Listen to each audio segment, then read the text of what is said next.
Usia 0 sampai 5 tahun adalah usia emas dan usia pembentukan karakter dasar. Di usia ini, anak belajar dengan cara meniru dari orang-orang yang ada di sekelilingnya. Apakah Anda orangnya atau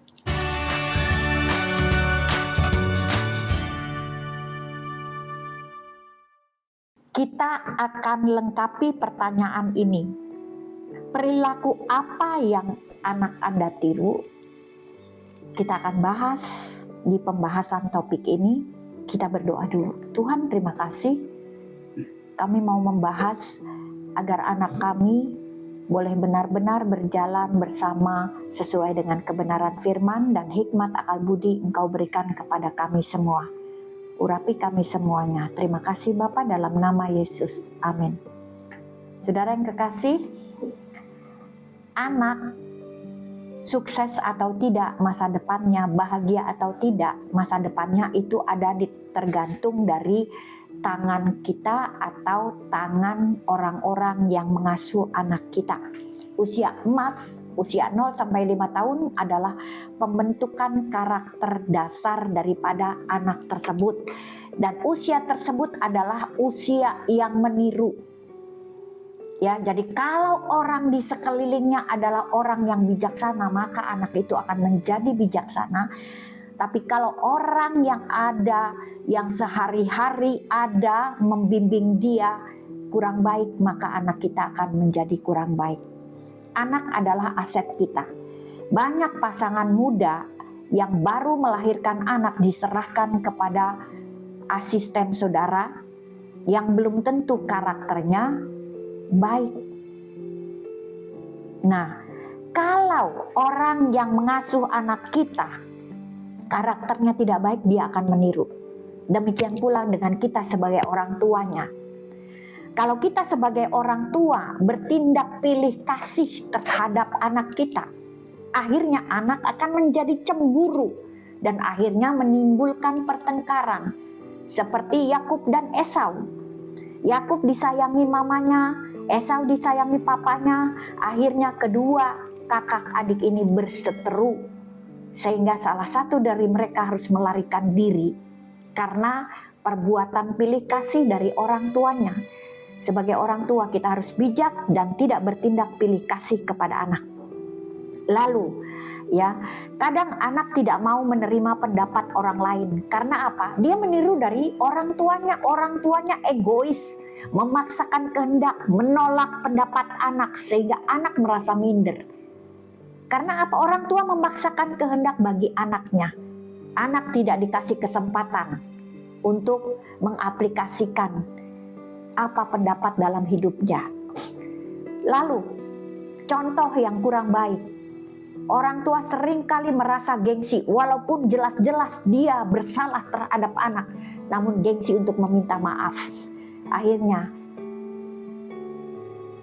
anak pun rasa gengsinya tinggi, walau salah dia tidak pernah mau meminta maaf. Nah, saudara, 3 sesi ini saya akan ulangi sedikit ya, bagaimana hati-hati segala karakter kita akan ditiru anak. Yang pertama, orang tua adalah role model. Ya, buah jatuh nggak dari pohonnya. Kalau orang tua emosi, maka anak akan emosi. Lalu poin yang kedua, ya tanpa sadar kita berbicara kasar, maka anak pun akan berbicara kasar kepada kita. Yang ketiga, tanpa sadar kita suka mengancam.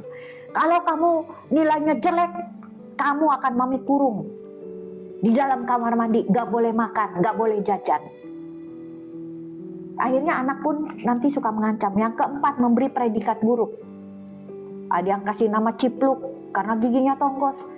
Ada yang kasih nama cungkring karena kurus. Hati-hati saudara, kalau mau memberi predikat boleh si cantik, si ganteng, si pinter, sesuatu hal yang positif.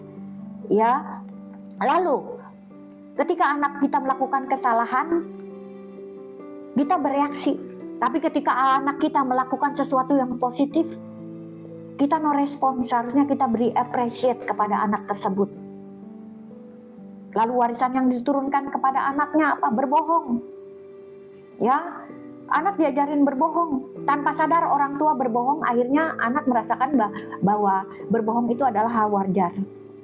Lalu poin selanjutnya, suka main gadget, orang tua melarang, tapi orang tua bermain, nggak memberikan teladan. Jadi anak meniru orang tua.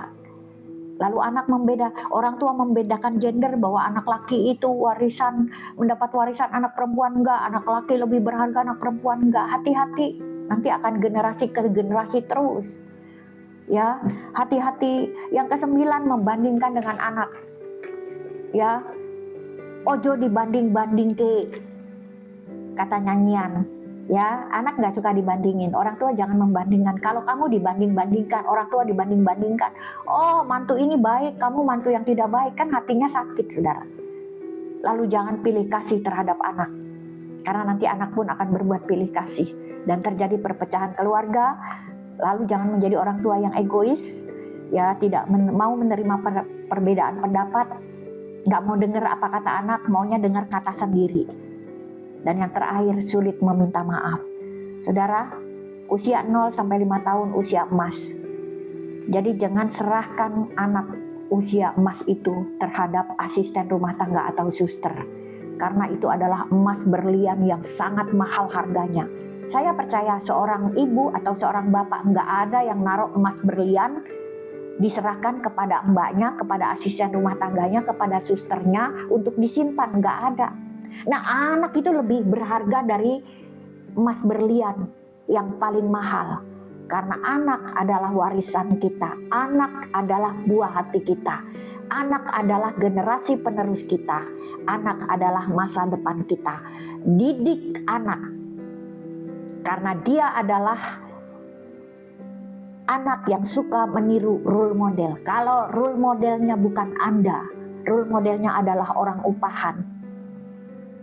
Hati-hati, jangan di masa tuamu engkau tidak bahagia karena punya anak yang role modelnya tidak baik.